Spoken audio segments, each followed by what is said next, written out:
जय हिंद फ्रेंड। चलिए हम लोग दोस्तों शुरू करते हैं और हमारे सामने पहला क्वेश्चन है कि वर्ष 1960 में महाराष्ट्र और डैश का गठन करके बम्बई राज्य का भाषाई आधार पर विभाजन कर दिया गया।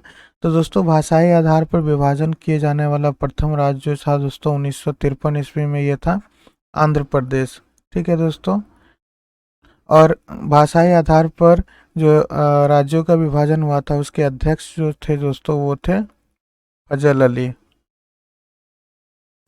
ठीक है दोस्तों। यहाँ पे कुछ पूछ रहा है कि वर्ष 1960 ईस्वी में महाराष्ट्र के साथ कौन सा राज्य था जिसका गठन भाषाई आधार पर किया गया था। तो दोस्तों ये गुजरात था। महाराष्ट्र और गुजरात दोनों 1960 ईस्वी में ही राज्य बनाए गए थे। तो ऑप्शन डी इस क्वेश्चन का सही आंसर हो जाएगा। अगला क्वेश्चन है भारतीय संविधान सभा ने किस वर्ष भारत के संविधान के अनुच्छेद 370 को अंगीकार किया जिसे जम्मू कश्मीर के लिए विशेष दर्जा और आंतरिक स्वायत्तता सुनिश्चित हुई थी। तो दोस्तों ये वर्ष 1949 ईस्वी में किया गया था। ऑप्शन बी इस क्वेश्चन का सही आंसर हो जाएगा। अगला क्वेश्चन है निंगथौजा राजवंश द्वारा भारत के किस राज्य पर शासन किया गया था। तो दोस्तों ये मणिपुर राज्य पर किया गया था। ऑप्शन बी इसका सही आंसर हो जाएगा। अगला क्वेश्चन है भारत का कौन सा राज्य सुदरेश्वर महोत्सव मनाता है। तो दोस्तों ये केरल राज्य मनाता है। दोस्तों आपको पता होगा केरल केरल भारत का सबसे साक्षर राज्य है। दोस्तों यहाँ पर साक्षरता दर जो है 93.9% है। और सबसे पिछड़ा राज्य जो है दोस्तों वो भारत का बिहार राज्य है जिसकी साक्षरता दर लगभग 67% के आसपास है दोस्तों। तो इस क्वेश्चन का सही आंसर ऑप्शन डी होगा। अगला क्वेश्चन है भारत की पंचवर्षीय योजना डैश में प्रचलित योजनाओं के आधार पर तैयार की गई केंद्रीयकृत आर्थिक और सामाजिक विकास कार्यक्रम थी। तो दोस्तों ये यूएसएसआर के यहाँ पे यूएसएसआर लिखा हुआ है दोस्तों। तो यूएसएसआर के प्रचलित योजनाओं के आधार पर तैयार किया गया था। और दोस्तों भारत में योजना आयोग की स्थापना जो हुआ था दोस्तों वो हुआ था 15 मार्च 1950 ईस्वी को। और दोस्तों इन्होंने अपना योजना बनाना शुरू कर दिया था 1951 ईस्वी से। और प्रथम पंचवर्षीय योजना का जो काल था दोस्तों वो 1951 से 56 के लिए रहा था। तो इसका सही आंसर ऑप्शन बी हो जाएगा। अगला क्वेश्चन है दोस्तों यहाँ पे कह रहा है कि निम्नलिखित में से कौन सा ओडिशा का एक लोकप्रिय त्यौहार है। तो दोस्तों धनु यात्रा जो है ओडिशा का एक लोकप्रिय त्यौहार है। ऑप्शन बी इसका सही आंसर हो जाएगा। अगला क्वेश्चन है उस ऑपरेशन का नाम क्या था जिसके कारण हैदराबाद राज्य में विलय हुआ था। तो दोस्तों हैदराबाद जो था उसको पुलिस कार्रवाई के द्वारा हमारे देश में विलय किया गया था। और इसको मिलाने के लिए दोस्तों ऑपरेशन पोलो शुरू किया गया था। और ये कब शुरू किया गया था दोस्तों। तो ये 1948 ईस्वी में किया गया था। तो ऑप्शन ए इस क्वेश्चन का सही आंसर हो जाएगा। अगला क्वेश्चन है निम्नलिखित में से कौन सा बागान फसल की श्रेणी में आता है। तो दोस्तों कॉफ़ी बागान फसल की श्रेणी में आता है। ऑप्शन डी इसका सही आंसर हो जाएगा। दोस्तों कॉफ़ी का उत्पादन करने वाला देश जो है विश्व में ब्राज़ील है। जबकि कॉफ़ी भारत में सबसे अधिक दोस्तों कहाँ उगाई जाती है। तो ये कर्नाटक के अंदर उगाई जाती है।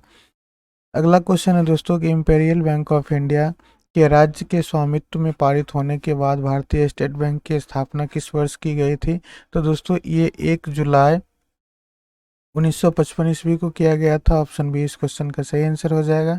दोस्तों इम्पेरियल बैंक की स्थापना जो हुआ था 1921 ईस्वी में किया गया था। और 1 जुलाई 1955 का इसका नाम बदल के स्टेट बैंक ऑफ इंडिया अर्थात एसबीआई रख दिया गया था। अगला क्वेश्चन है दोस्तों कि गौतमीपुत्र सतकर्णी दूसरी शताब्दी ईस्वी में डैश साम्राज्य के महानतम शासक थे। तो दोस्तों गौतमीपुत्र सतकर्णी जी थे वो सातवाहन के प्रसिद्ध शासक थे दोस्तों। ऑप्शन बी इस क्वेश्चन का सही आंसर हो जाएगा। अगला क्वेश्चन है जो लोग द्विफोक्सी लेंस लगाते हैं उनमें कौन सा रोग पाया जाता है। तो दोस्तों देखिए द्विफोक्सी लेंस लगाने वाले जो व्यक्ति होते हैं उसमें जरा दृष्टि दोष पाया जाता है। ऑप्शन डी इस क्वेश्चन का सही आंसर हो जाएगा। दूरदृष्टि दोष में दोस्तों हम लोग क्या करते हैं उत्तल लेंस का प्रयोग करते हैं।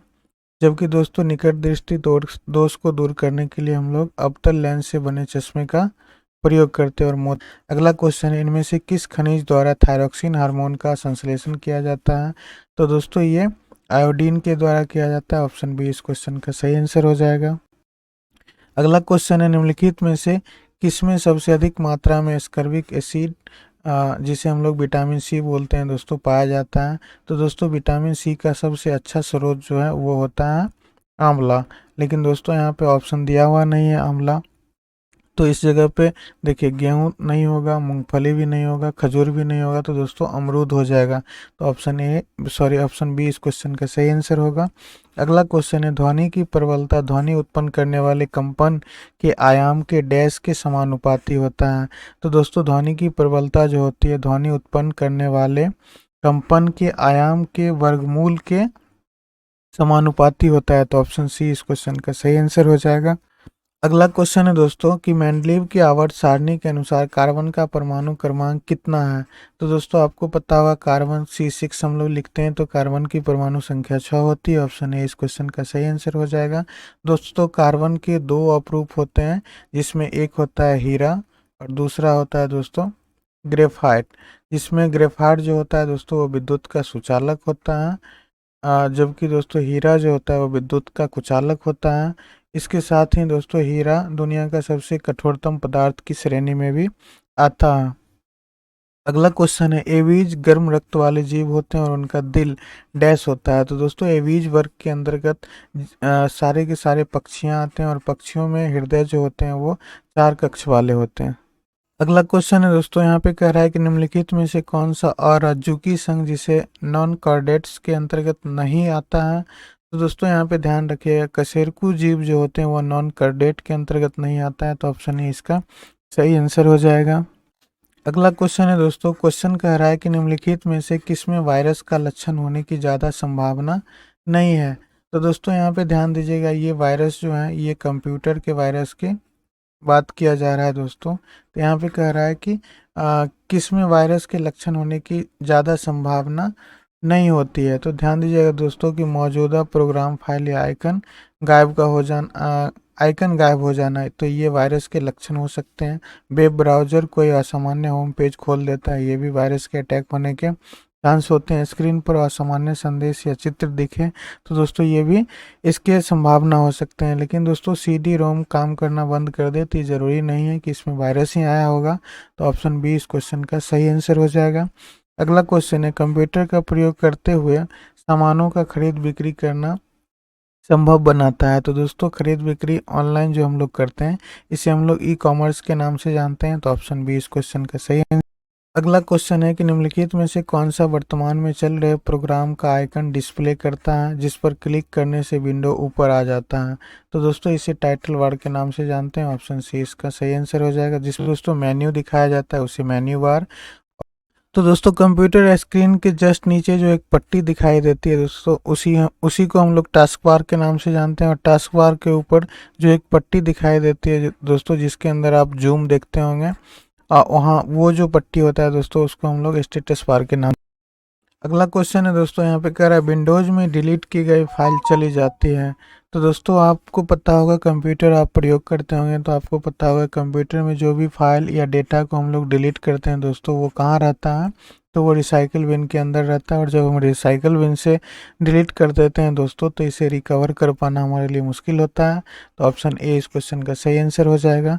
अगला क्वेश्चन है, फायरवॉल का मुख्य काम है। तो दोस्तों फायरवॉल का मुख्य काम जो होता है वो डेटा को डिलीट नहीं करता है, मूविंग भी नहीं करता है, ना ही कॉपी करता है। दोस्तों क्या करता है, ये किसी भी कंप्यूटर के अंदर घुसकर उसकी मॉनिटरिंग करता है। तो ऑप्शन ए इसका सही आंसर हो जाएगा। अगला क्वेश्चन है दोस्तों कि निम्नलिखित में से माइक्रोसॉफ्ट वर्ड का कौन सा व्यू टेक्स्ट दिखाता है जैसे कि यह हेडर और फुटर के बिना प्रिंटेड फॉर्मेट में दिखाई देता है। तो दोस्तों ये ड्राफ्ट व्यू जो होता है ये ऐसा दिखाता है। तो ऑप्शन बी इसका सही आंसर हो जाएगा। दोस्तों ये जो होता है माइक्रोसॉफ्ट ऑफिस के जो भी पेजेज होते हैं दोस्तों ये दिखाने का सभी व्यू है, print layout view, read mode view और प्रिंट प्रीव्यू। तो और दोस्तों यहाँ पे जो है हेडर और फुटर के बिना प्रिंटिंग फॉर्मेट दिखाने वाला जो होता है दोस्तों उसे हम लोग ड्राफ्ट व्यू के नाम से जानते हैं। अगला क्वेश्चन है, निम्नलिखित में से कौन सा एक बहु उपयोगकर्ता जिसे मल्टी यूजर बोलते हैं ऑपरेटिंग सिस्टम है। तो दोस्तों यहाँ पे multi user operating system Unix है, जबकि MS DOS दोस्तों ये सिंगल यूजर है, iOS दोस्तों ये भी सिंगल यूजर है, विंडोज भी ये भी सिंगल यूजर है दोस्तों। तो दोस्तों यहाँ पे Unix multi user operating system है। तो ऑप्शन ए इस क्वेश्चन का सही आंसर हो जाएगा। अगला क्वेश्चन है, बेसिक निम्न में से कौन सी भाषा है? तो दोस्तों बेसिक जो है वो प्रोसीजरल भाषा है। ऑप्शन ए इस क्वेश्चन का सही आंसर हो जाएगा। अगला क्वेश्चन है, इनमें से कौन सा एंड्रॉयड मोबाइल ऑपरेटिंग सिस्टम का प्रसंस्करण नहीं है? तो देखिए दोस्तों, मार्शमैलो, जिसे आप मोबाइल को खोलते होंगे और उसमें एंड्रॉयड चेक करते होंगे दोस्तों, तो वहाँ पे एम लिखा आता है। लॉलीपॉप के अंदर दोस्तों एल लिखा आता है और पाई के अंदर दोस्तों इस तरह का साइन बनाता है। तो ये सभी के सभी जो है मोबाइल के ऑपरेटिंग सिस्टम है दोस्तों, जबकि कैंडी बीन जो है ये कंप्यूटर के ऑपरेटिंग सिस्टम होते हैं। तो ऑप्शन सी इस क्वेश्चन का सही है। अगला क्वेश्चन है दोस्तों कि डैश वेबकिट ब्राउज़र इंजन पर आधारित एक ग्राफिकल वेब ब्राउज़र है। तो दोस्तों ये सफारी जो है वो एप्पल के द्वारा, ये इसे हम लोग मैकिनटॉश बोलते हैं, इसे हम लोग दोस्तों मैक के नाम से भी जानते हैं, के द्वारा विकसित एक वेब ब्राउज़र है। तो ऑप्शन ए इसका सही आंसर हो जाएगा। अगला क्वेश्चन है, निम्नलिखित विकल्पों में से कौन सा माइक्रोसॉफ्ट वर्ड फाइल का एक्सटेंशन है? तो दोस्तों आप कंप्यूटर के अंदर जिस भी प्रोग्राम के अंदर काम करते हैं उन सभी का एक एक्सटेंशन नेम होता है जो डॉट से अलग किया जाता है दोस्तों। तो वर्ड के जो भी फाइल आप बनाते हैं उसमें आप देखेंगे आपके नेम के बाद .docx लिखा रहता है, अर्थात ये डॉक्यूमेंट फाइल होता है दोस्तों। तो ऑप्शन बी इस क्वेश्चन का सही आंसर हो जाएगा। अगला क्वेश्चन है कि उस टाइपराइटर जैसे उपकरण को क्या कहा जाता है जिसका उपयोग कंप्यूटरों में डेटा भेजने या कमांड देने के लिए किया जाता है? तो दोस्तों इसको हम लोग कीबोर्ड बोलते हैं, और कीबोर्ड जो है दुनिया का सबसे मोस्ट पॉपुलर इनपुट डिवाइस की श्रेणी में आता है दोस्तों। तो ऑप्शन सी इस क्वेश्चन का सही आंसर हो जाएगा। जॉयस्टिक भी एक इनपुट डिवाइस है, माउस भी एक इनपुट डिवाइस है, जब ऑप्टिकल कैरेक्टर रीडर जिसे हम लोग ओसीआर बोलते हैं दोस्तों, ये भी एक तरह के इनपुट डिवाइस ही हैं।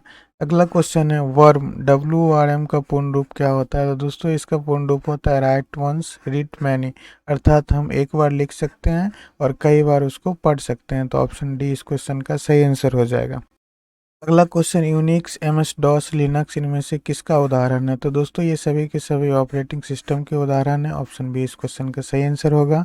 अगला क्वेश्चन है, लायन, डेजी व्हील, लेजर और ड्रम इनमें से किसके प्रकार हैं दोस्तों? तो ये सभी प्रिंटर के प्रकार हैं। ऑप्शन बी इस क्वेश्चन का सही आंसर हो जाएगा।